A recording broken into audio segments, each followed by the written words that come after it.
Kadang-kadang puasanya bagus, tapi ngomong sama saudaranya, aku gak akan menginjakkan kakiku di rumah, kecuali nanti hari raya. Masya Allah. Jadi mau minta maaf dan maafkan nunggu hari raya, rugi. Kenapa? Semua benefit keuntungan di Ramadan gak dapat orang yang mutuskan tali silaturahim.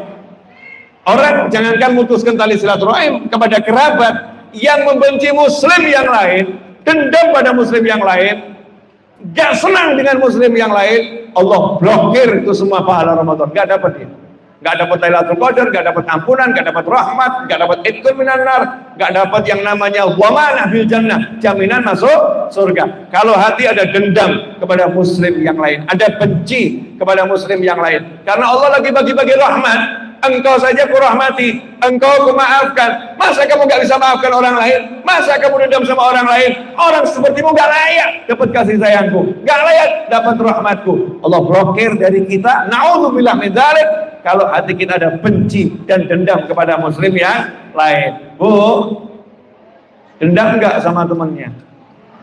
Enggak. Yang itu loh, yang enggak bayar utang itu loh. Dendam enggak?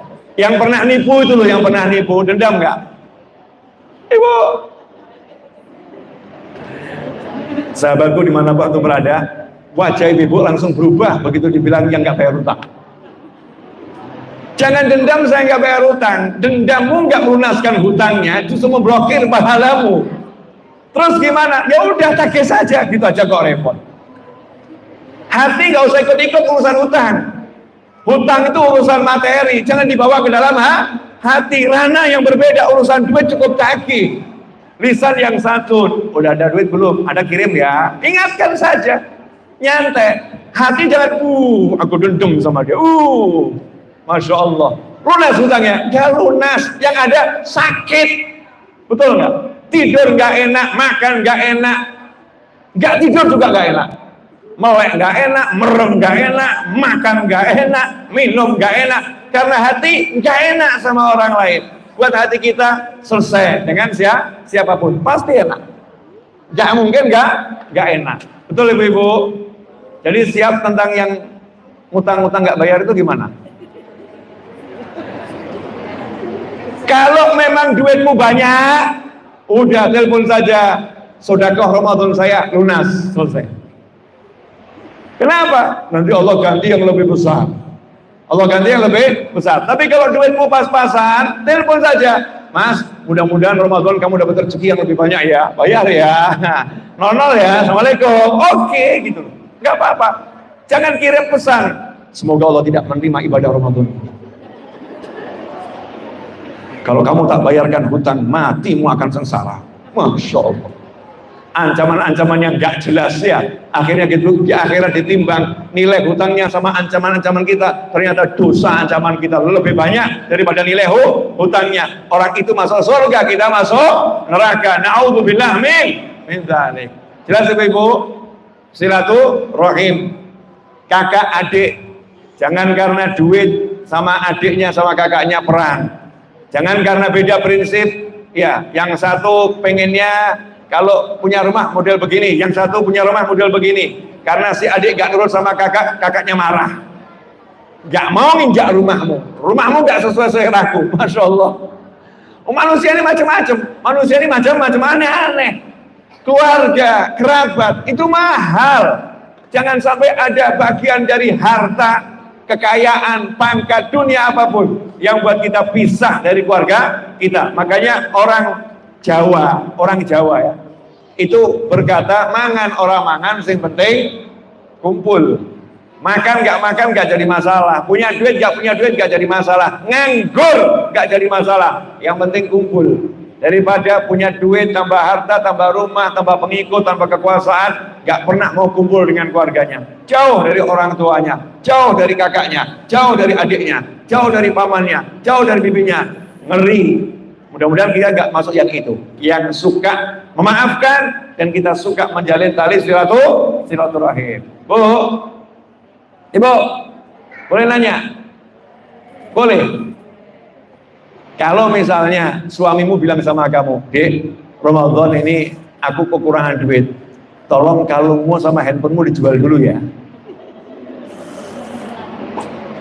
Kira-kira gimana? Ya, jawaban nanti di hati masing-masing.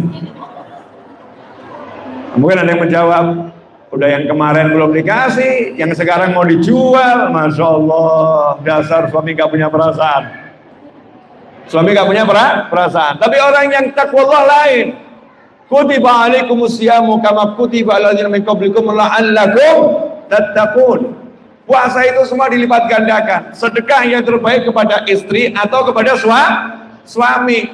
Ambil mas, nih, gitu kan ya, nih, yakin sama Allah. Kalau diberikan kepada seseorang dilipat gandakan, maka Allah akan lipat gandakan. Lipat gandakan itu jangan dihitung angka.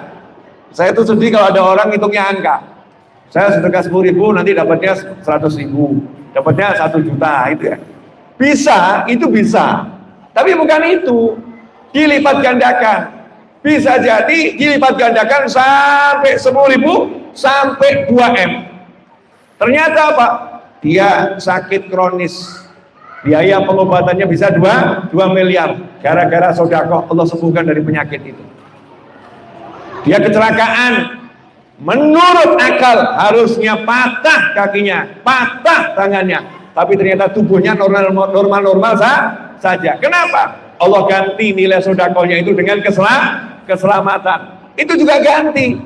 Oh, tiba-tiba anaknya di sekolah jadi pinter, nurut, jadi anak yang baik. Itu ganti yang mahal.